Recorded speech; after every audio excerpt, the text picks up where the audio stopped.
Good morning, everybody, and welcome back to the Celtic Way morning briefing. It is Monday, the 17th of November. We're still midway through the international break, Tony, but there's always plenty going on in the world of Celtic. My name is Ryan, delighted to be joined by Tony. Tony, how are you doing this morning? I'm very well, Ryan. Did you have a good weekend, sir?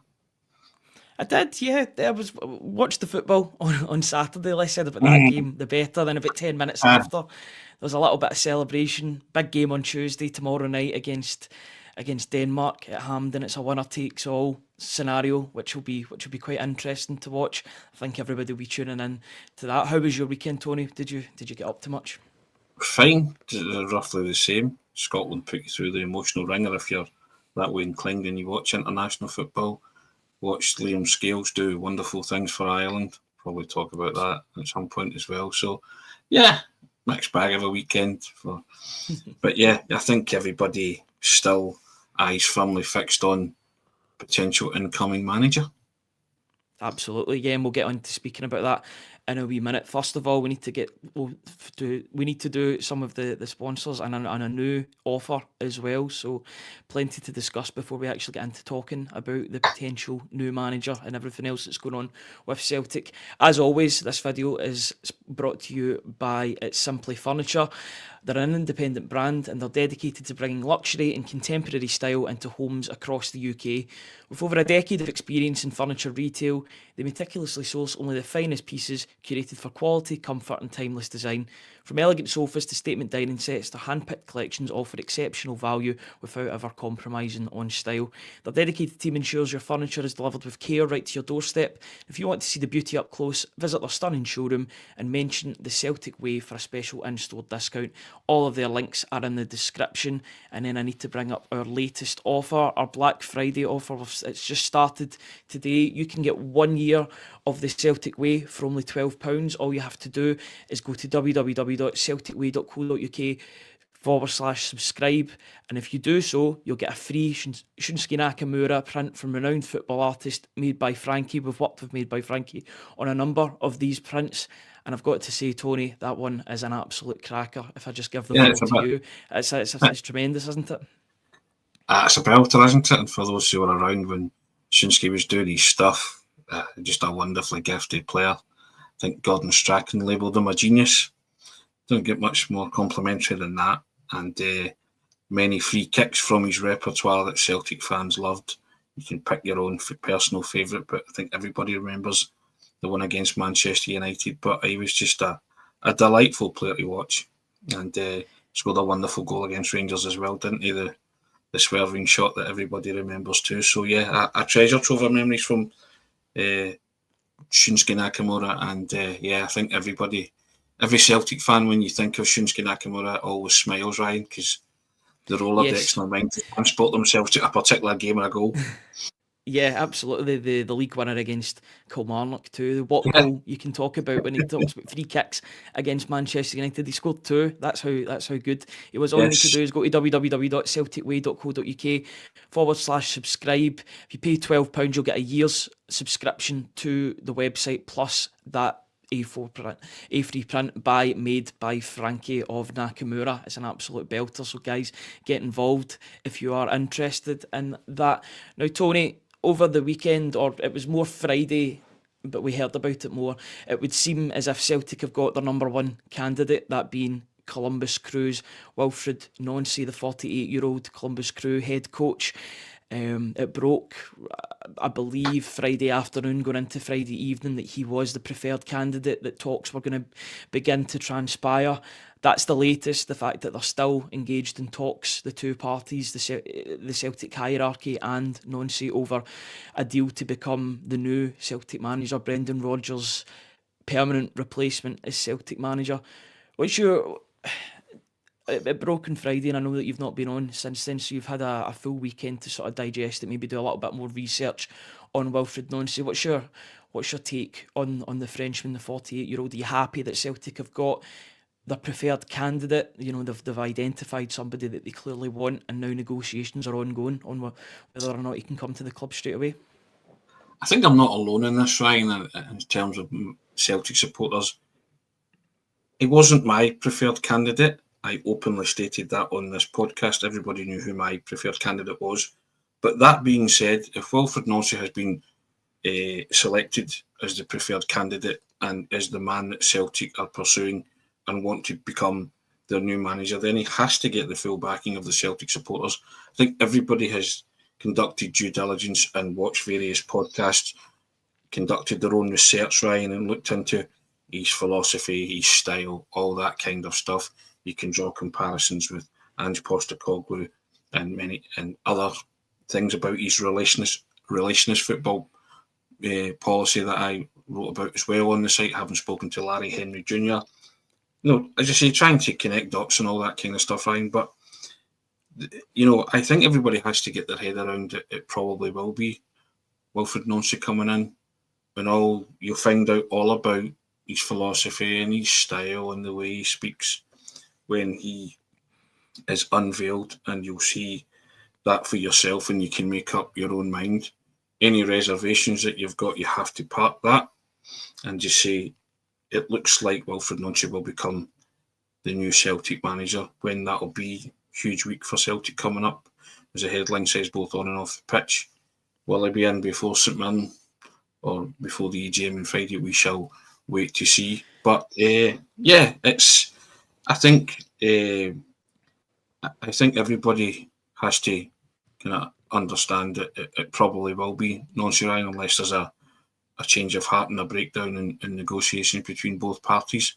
And whether you're on board the Nancy train or not, you're going to have to get on board, aren't you? And as I say, I mentioned myself, if it wasn't McKenna and it was Nancy, I would firmly get behind him, Ryan. So any new manager coming in, I think the Celtic supporters have to, in unison, get behind him and see what he brings to the table. Yeah, the latest on this is that the Columbus Crew head coach and Celtic were in discussions on Friday night, and they've continued to do so over the weekend to iron out a deal. Obviously, Nancy is under contract with Columbus Crew. There need to be a compensation package agreed between the two parties for the 48-year-old to become the Celtic manager, as well as deals to be done in terms of the coaching staff that's brought in. There's a couple of names mentioned in the coaching staff. Kwame Ampadu, who has previous links with the head of football operations, Paul Tisdale. We've heard about that quite a bit over the past week. It would seem as if Tisdale has had very much a hands-on approach. We knew that was going to be the case, but that's definitely transpired. And putting two and two together, Ampadu's worked with Tisdale before. It all begins to make sense. There's links between X and Y, etc. And then dots and lines, Ryan. I always talk about that. Dots and lines, right? So there you go. Absolutely, but there's got to be a link, and there's definitely links between all of these, and it makes sense. And it's clearly orchestrated, and it's been thought through this before actually going for Wilfried Nancy as the manager. Also, Johan Dammit, who is also a coach at Columbus Crew, has been touted for a move to Celtic as well. So it would seem, Tony, that if Wilfried Nancy does come to the club, he'll be bringing a couple of trusted lieutenants with him for the coaching staff. What does that mean for the existing coaching staff that are already in place? I guess it remains to be seen. Ryan, I want the new coach to bring in his own staff. I really do. I want to get away from this. A new coach comes in and you foist him with the guys that are already there. We need if we're going to have a new manager coming in and a fresh approach, then he has to bring in his own men. And, I still think we need a root and branch clear out of a lot of things. But that's a start, bringing in a coach who can bring in his own backroom staff. I would want the recruitment as well, a whole clear out there in terms of that. Just my own personal thoughts on that. I think a lot of Celtic supporters agree with that, though, but whether they get that or not, it's another thing. But I want him to come in and bring in his own staff. And as you say, start afresh, because this is a fresh start and a new era for Celtic coming up. Hopefully continues on a successful era. The only one thing I'll say is history tells you that the board have made the right appointments, managerial appointments. So you cannot fault them for that, to be fair. So I'm just hoping that they've called it right this time again. They're going to have to, Ryan, because I don't think the Celtic supporters would put up with Nonce not being the right call. And it's all ifs and buts and maybes, isn't it? But as I say, we will find out in the fullness of time, but it's certainly steering towards Wilfred Nonce being the new manager of Celtic.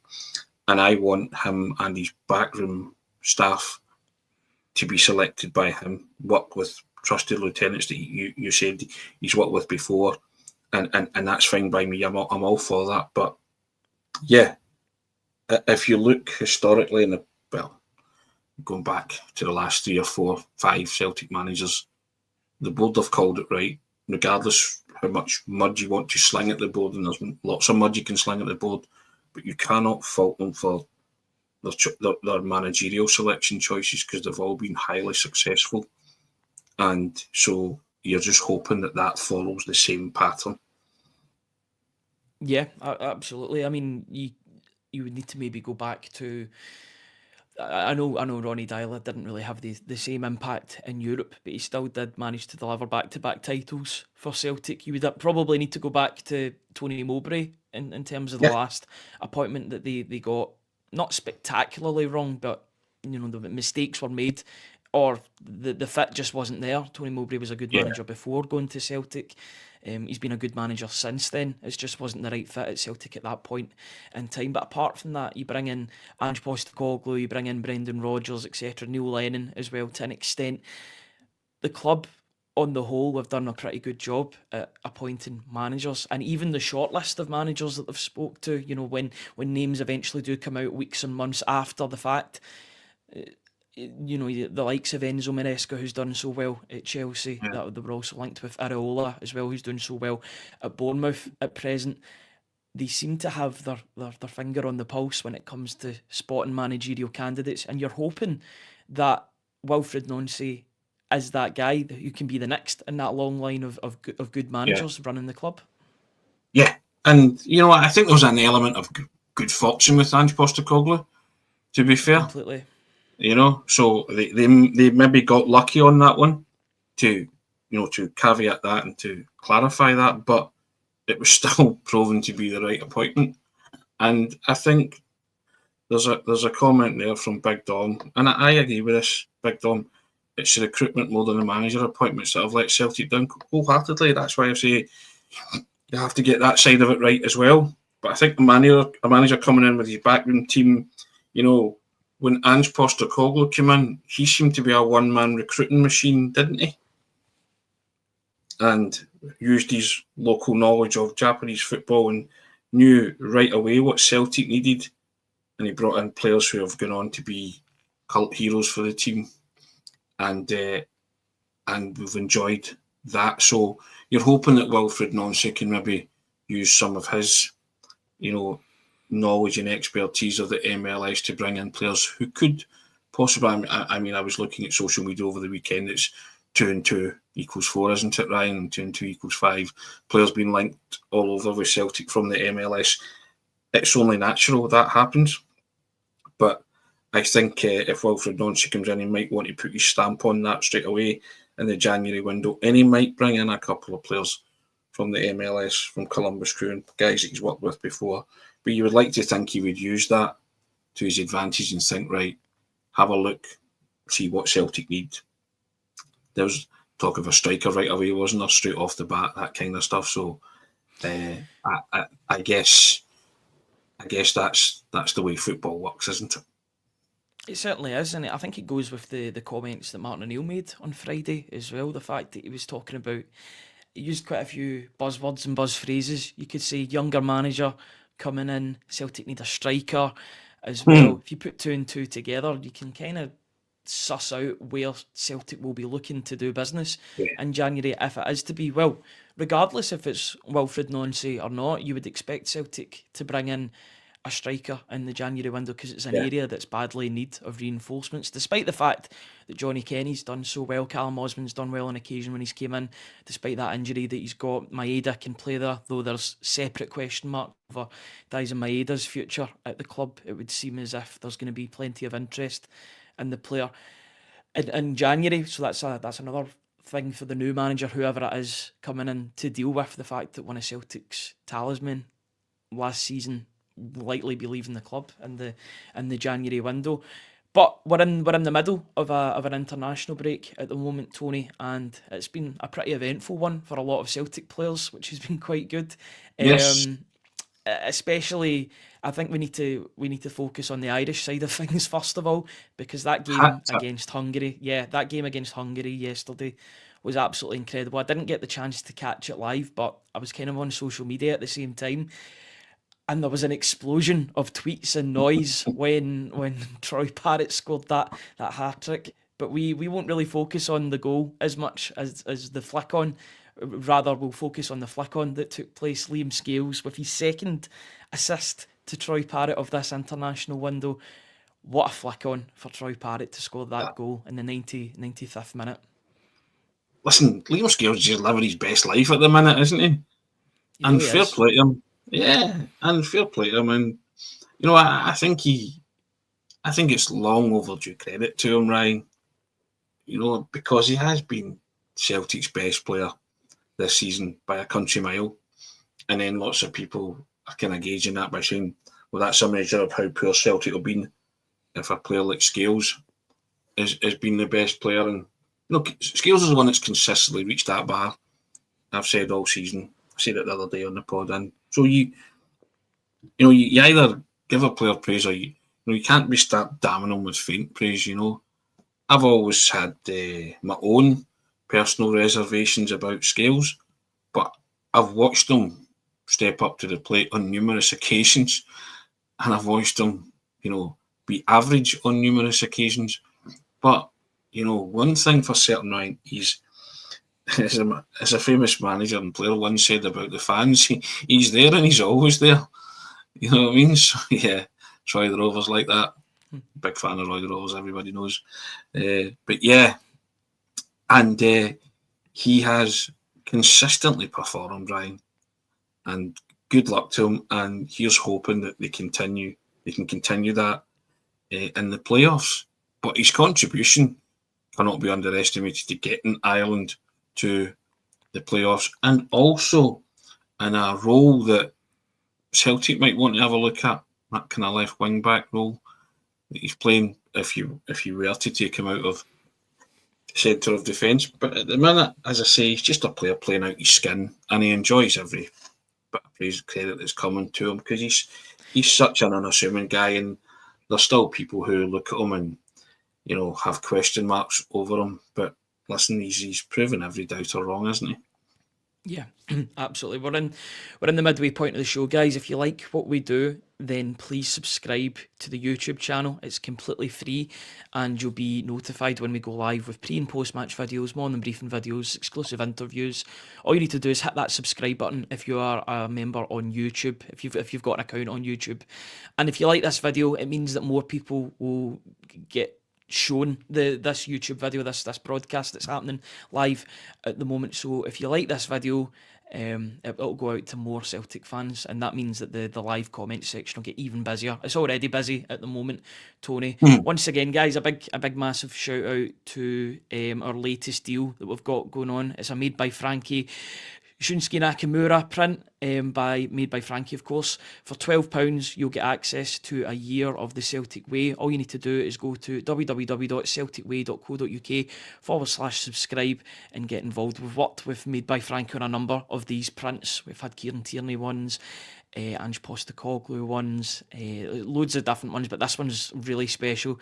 And I think for me, Nakamura's one of the first players I sort of properly remember idolising growing up as a young Celtic supporter. He was a guy much like Kyogo and Hatate and Daizen Maeda, the Japanese players coming in, they've got a wee bit of mystique about them, But Nakamura was a trailblazer, you know, one of those first sort of European examples of a Japanese player really doing well over here. Definitely the first one in Scotland of what I can remember.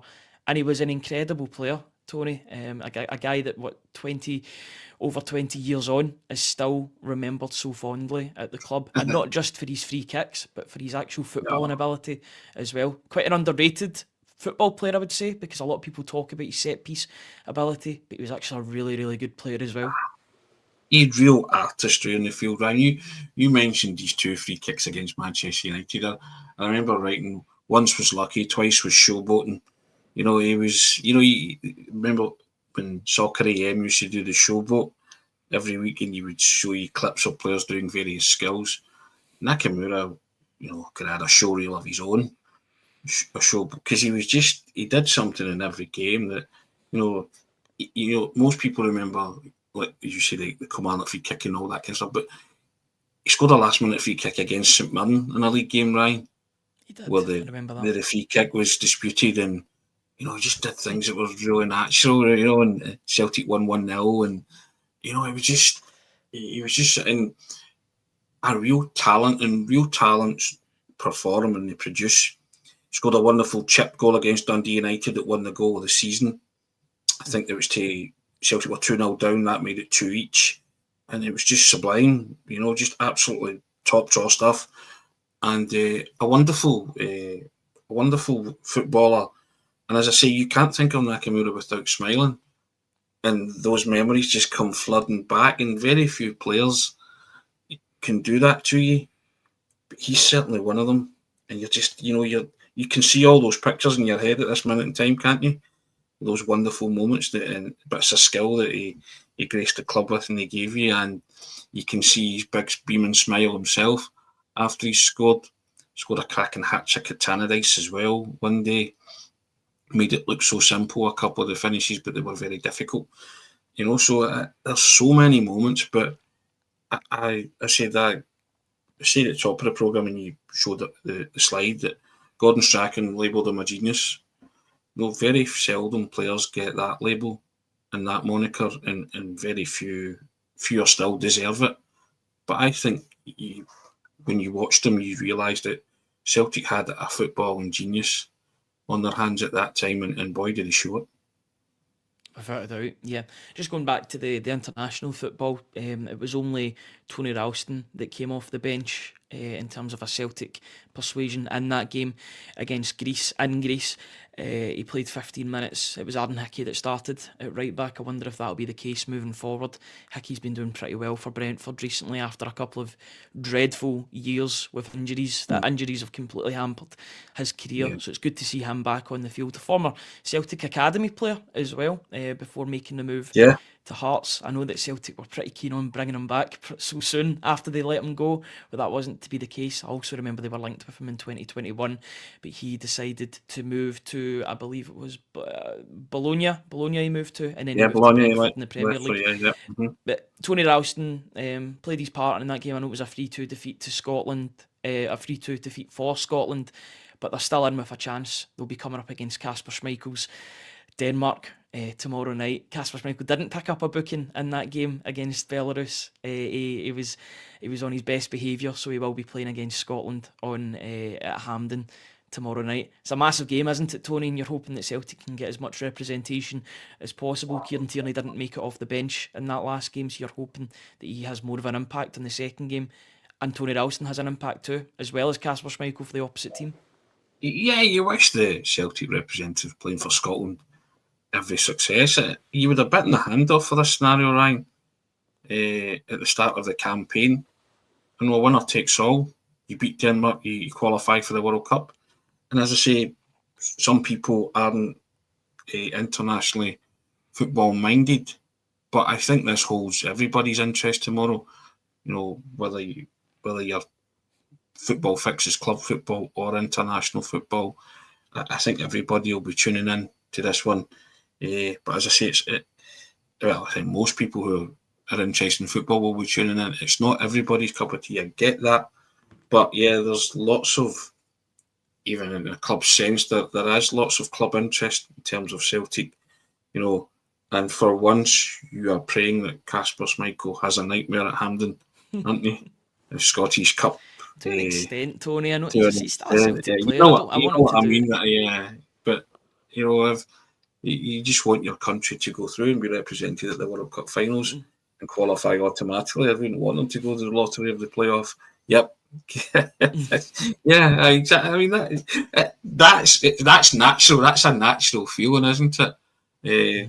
So yeah, it's it would be kind of ironic if something like that did happen, Ryan, wouldn't it? That Scotland went through on a Kasper Schmeichel blunder or something like that. That would be you would be very.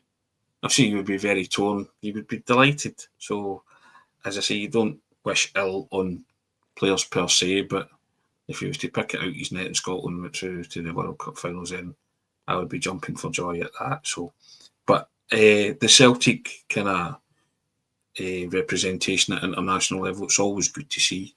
You always want them to do well for Scotland.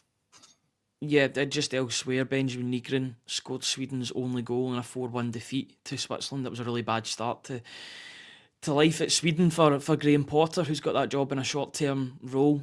I believe that they can still get through to the World Cup due to their Nations League ranking. It's quite weird in that sense. I think they can still play a playoff game. I would need to totally look into that, but I did read that ahead of the game. Sweden have got so many good players, but they're very top-heavy, I would say, in terms of their strikers.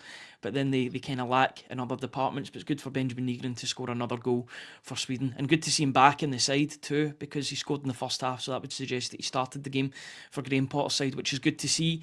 And even better, sort of first foray into international football for Michel-Ange Balikwisha, who has endured a bit of a tough start to life at Celtic, but the same cannot be said for his time at the Democratic Republic of the Congo.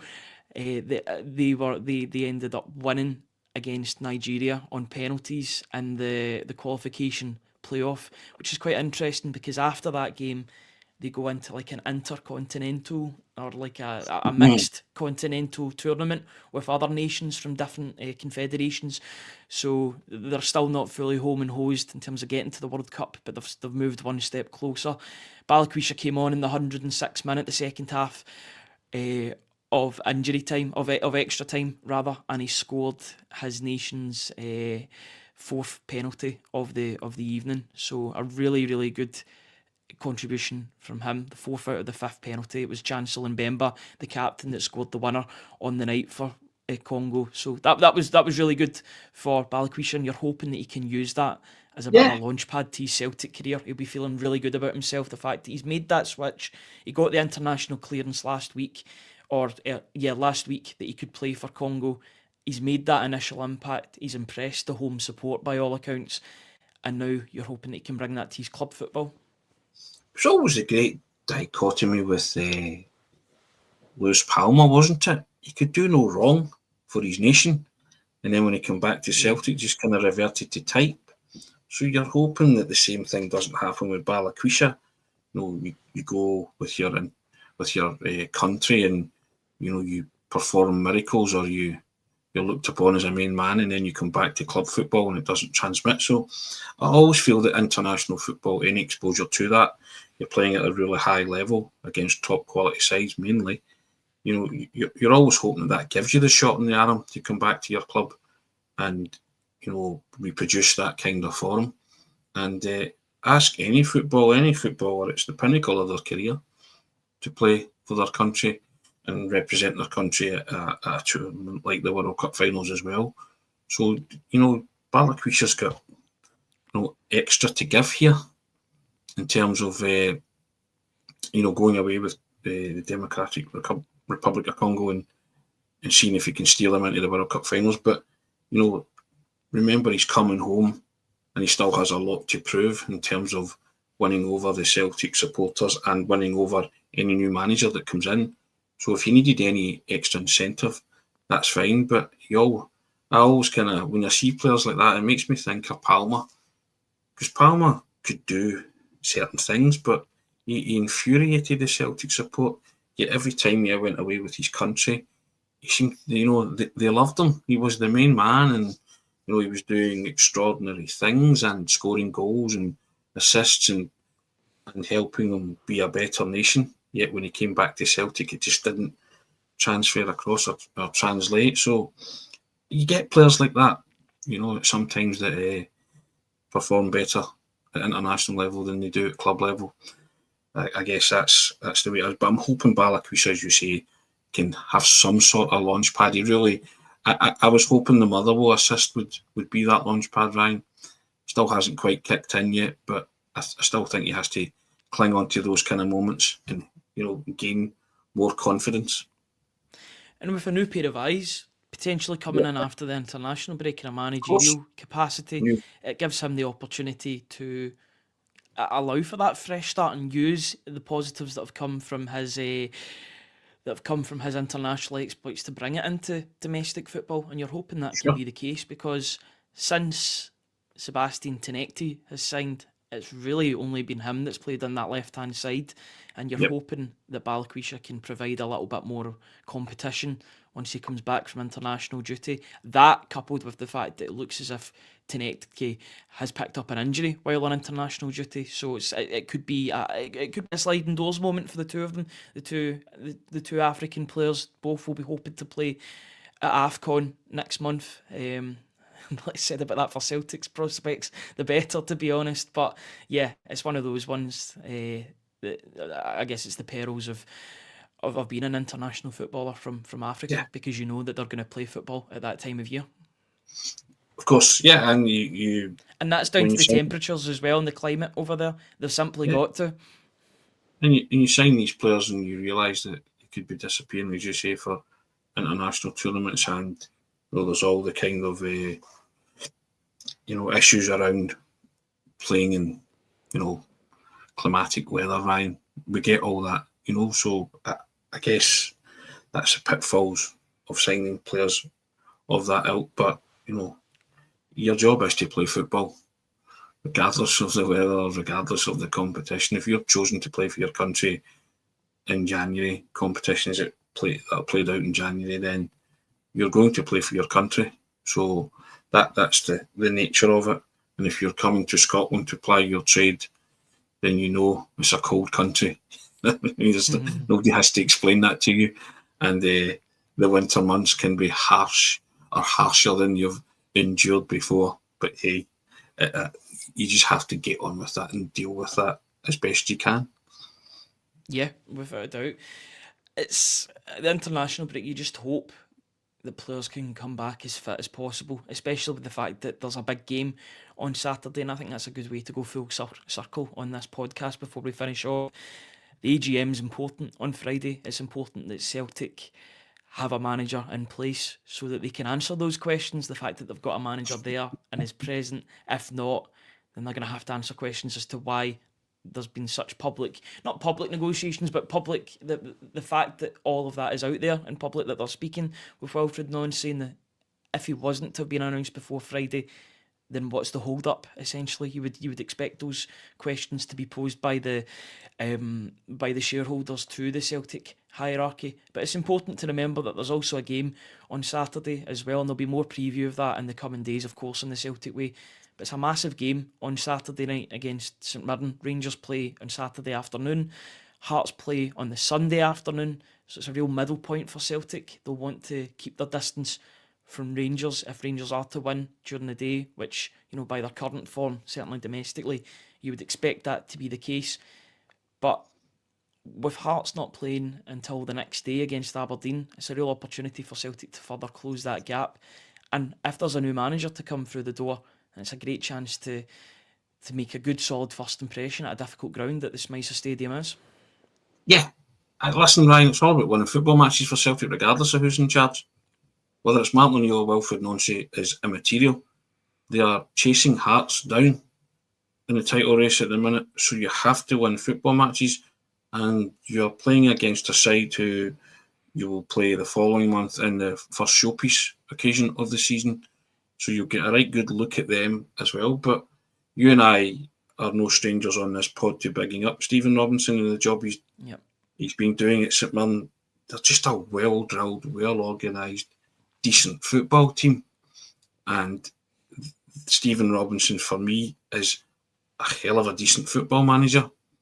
and some of the things that he does gets overlooked, and could I see Stephen Robinson get on to bigger and better things potentially? Yeah, because I think he maybe deserves a crack at it, because he's certainly a manager who I feel has did the hard yards, as the saying goes. And every time Celtic play a Stephen Robinson team, you're in a game, they might well be successful and triumphant at the end, but it's always hard. You never get an easy ride against a Steve Robinson team, and I don't expect an easy ride on Saturday night. 8 o'clock kickoff on a freezing November night. That'll be marvellous, Ryan. Can't wait for that. And so I think the important thing for Celtic, whether it's Martin O'Neill who's still in interim charge or it's Wilfred Nonce, winning the football match is paramount, Ryan. So, as I say, I'm not particularly perturbed who'll be in charge. Whoever it is in charge, and his quest is, or his job is to win that football match amongst others. So, but in terms of the AGM, Celtic can help themselves here by putting an end to all of this speculation and appoint Wilfred Nonce, and then see if he's pointed in enough time to take the team for Saturday. Failing that, Martin O'Neill will take it, and then Nonce will come in thereafter. But it's a must-win match. They're all must-win, Ryan, I get that, but certainly now, and that rare chance to apply that scoreboard pressure, isn't it? You have to take it. You have to take it. You've got to, and whoever's in charge of the game has to win the game, just to put that pressure, to keep their distance from Rangers, of course, because you're expecting them to mobilise and get better as the season goes on. They won't be as bad as what they were at the start of the season for the whole season, I wouldn't presume. It seems as if they've stabilised a little bit under Danny Rule, so it'll be interesting to see how they continue to function under the German.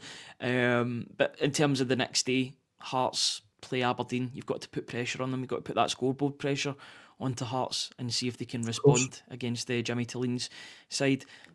A big thank you to each and every one of you for joining us on today's show. Tony, thank you very much for joining me. Really do appreciate it. A quick shout out once again to Simply Furniture for sponsoring this video. All of their links are in the description below, and also just one last pointing out to the Black Friday sale that we've got currently going on. It's just started today. You can get 1 year of the Celtic Way for only £12, plus you'll get a free Shunsuke Nakamura print from renowned football artist MadeByFrankie. Absolutely incredible design. You can see there at the bottom he's putting in that goal, that free kick goal against Manchester United. You know how when you've watched something so many times, you know how he's moved. It's definitely that goal. I can tell it's that goal. You can see the sort of Japanese background as well as the Japanese numerals, or the Japanese letters rather. So all of that is there. 1 year of the Celtic Way for only £12. www.celticway.co.uk/subscribe and get involved, guys. Limited time offer while the Black Friday deal is running, so get involved, guys. Tony, it's been an absolute pleasure being on with you this morning. Good to have you on again. Yep. We'll be back at the same time tomorrow to discuss all things Celtic, but until then, have a very good rest of your Monday. Cheers, guys.